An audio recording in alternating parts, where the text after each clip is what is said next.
అందరికీ నమస్కారం. ప్రొఫెసర్ నాగేశ్వర గారి వ్యాఖ్యలు రాష్ట్ర వ్యాప్తంగా అందరూ వినే ఉండొచ్చు. పవన్ కళ్యాణ్ గారు కేంద్ర ప్రభుత్వాన్ని కలిసి అమిత్ షా గారిని జగన్మోహన్ రెడ్డిని అరెస్ట్ చేయండి అని చెప్పేసి అడిగినట్లు అమిత్ షా గారు దానికి శాశ్వత శత్రువులు,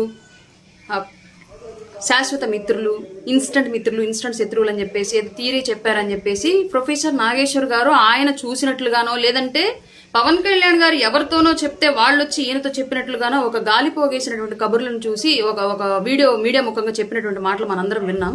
జనరల్ గా ఈ నిద్రలేస్తే టీవీలో కూర్చొని విశ్లేషణలు, దేశ రాజకీయాల గురించి, అంతర్జాతీయ రాజకీయాల గురించి, రాష్ట్ర రాజకీయాల గురించి విశ్లేషణలు చేస్తూ ఉంటూ ఇన్ని రోజులు ఆయనకున్నటువంటి డిగ్రీల వల్ల, ప్రొఫెసర్ అనేటువంటి విద్యా మేధస్సు వల్ల, లేదంటే గతంలో ఆయన రాజకీయ అనుభవం వల్ల ఏదో విశ్లేషణ ఉన్నతంగా చేస్తున్నాడేమో, అన్ని వాస్తవాలేమో అని చెప్పేసి భావించాము కొన్ని ఆధారాలతో సహా చెప్తూ ఉన్నప్పుడు.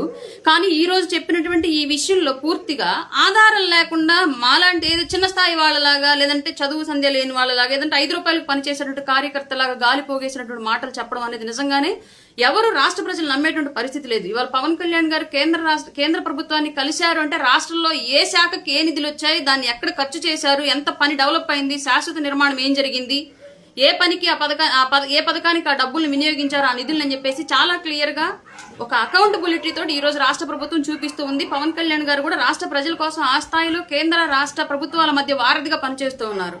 ఆయన తీసుకున్న శాఖల ద్వారా సోషల్ మీడియాలో ఒక పోస్ట్ పెడితే చాలు, రోడ్లు వేస్తారు మా ఊరికి అని చెప్పేసి గంటల్లో ఆ ఊరికి అధికారులు వెళ్ళిపోయి రోజుల్లో ఆ ఊరికి రోడ్లు వేస్తా ఉన్నారు.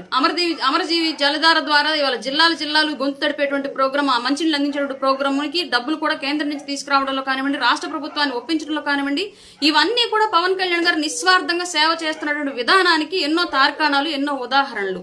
పైగా ఆయన ఎవరి ముందైనా చేయి చాచాడు అంటే, ఏదైనా అడిగాడు అంటే కేవలం రాష్ట్ర ప్రభుత్వం కోసం, ప్రజల కోసం మాత్రం అడుగుతారు తప్ప ఆయన స్వార్థం కోసం ఎవరి ముందు తల ఉంచి చేయి చాచేటువంటి వ్యక్తి పవన్ కళ్యాణ్ గారు కదా. ఆయన వ్యక్తిత్వం అట్లాంటిది కాదు. ముఖ్యంగా ఈ విషయాలు రాష్ట్ర ప్రజలకు అందరికీ తెలుసు.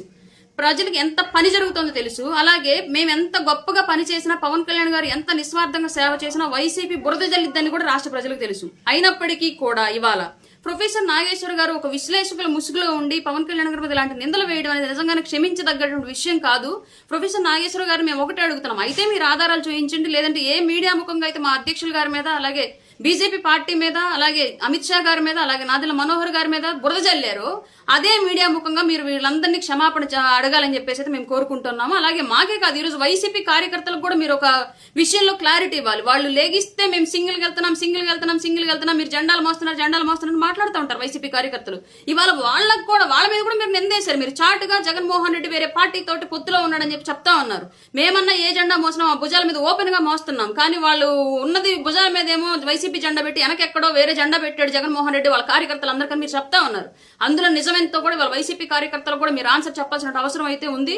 మీరు మాట్లాడినటువంటి మాటల ద్వారా రాష్ట్రంలో ఇవాళ ఎన్నో విషయాల్లో ఒక అస్పష్టత ఏర్పడింది. అయితే మీరు ఆధారాలు చూపించండి, లేదంటే మీడియా ముఖంగా మా అధ్యక్షుల వారిని, అమిత్ షా గారిని, బీజేపీ పార్టీని, మా నాదెళ్ల మనోహర్ గారిని, జనసేన పార్టీని క్షమాపణ కోరాలని చెప్పేసి మేము ఖచ్చితంగా డిమాండ్ చేస్తున్నాం. ఈ విషయంలో మీరు క్షమాపణ చెప్పడం, లేదంటే ఆధారాలు చూపించడం జరిగేంత వరకు మిమ్మల్ని వదిలే ప్రసక్తే జరగదు. ఖచ్చితంగా మేము ప్రశ్నిస్తూ ఉంటామని చెప్పేసి అయితే చెప్తా ఉన్నాము. మీ పేరుకి ముందు ఉన్నటువంటి ప్రొఫెసర్ అనేటువంటి పదానికి విలువ తగ్గేలాగా మీ ప్రవర్తన, మీ మాటలు ఉండకూడదని చెప్పేసి అయితే ఖచ్చితంగా మిమ్మల్ని రిక్వెస్ట్ చేస్తున్నాం.